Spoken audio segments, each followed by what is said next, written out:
Sean Jenkins, Westside Renegade. Sean, obviously tonight you were right there for a while against defending state champions, Right. and it seemed like you had a turnover there where kind of threw the ball out of bounds, and after that things kind of avalanched. Yeah. And I know you've been talking about you can't make those little mistakes. Yeah, you can't turn the ball over, especially against them. And man, their defense is stellar. They're just, and it's hard to copy that in practice and keep that speed up, because you just don't have that. So it's hard to copy that. But once we turned the ball over, and then the pressure just amped up for them, and then we kept turning it over and turning it over. You just can't turn it over against a team like that. And on the other side, on the offensive side, I'm not sure even how you can go about.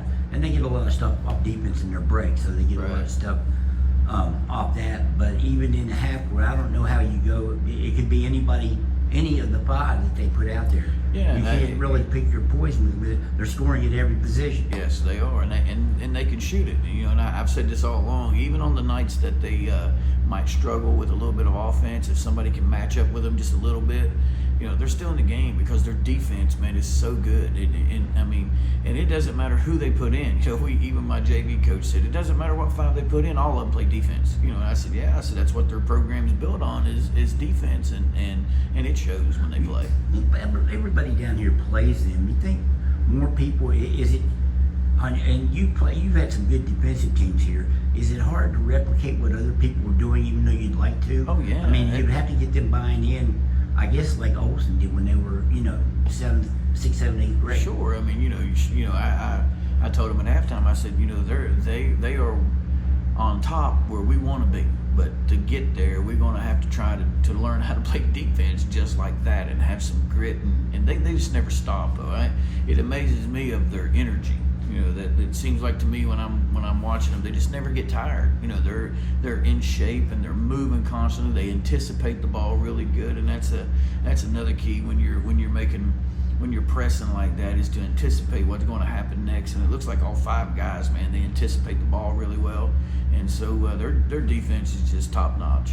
A nice start on your team. Yeah. A nice start tonight from your squad in Blankenship, Bryson Blankenship.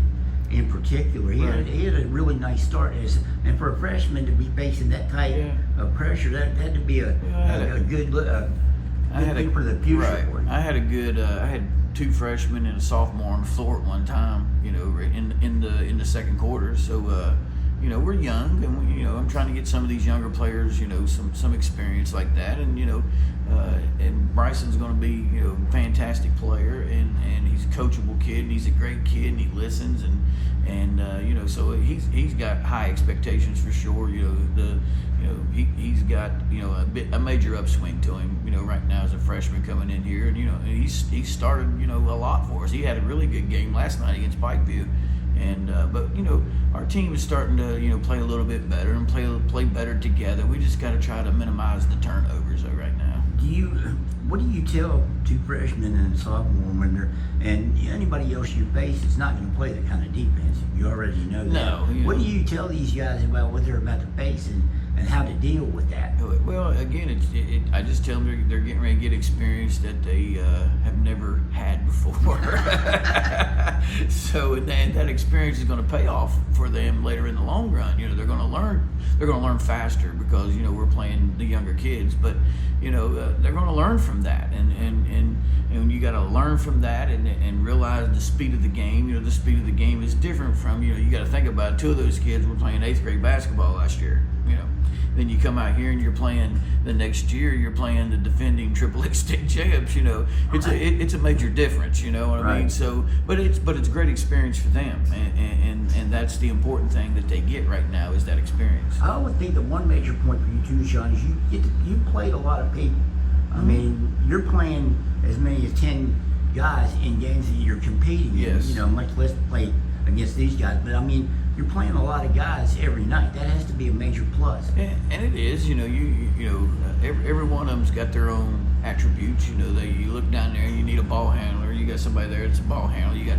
You need a shooter. You got a couple kids that you reach down and you grab because they shoot the ball pretty decent. And so you need even down to Parker Lambert. You know, if we need another big or somebody gets in foul trouble, you know, he's there. He's a sophomore, first year that he's ever played. So, you know, kids are getting experience, and that's the most important thing for the long haul.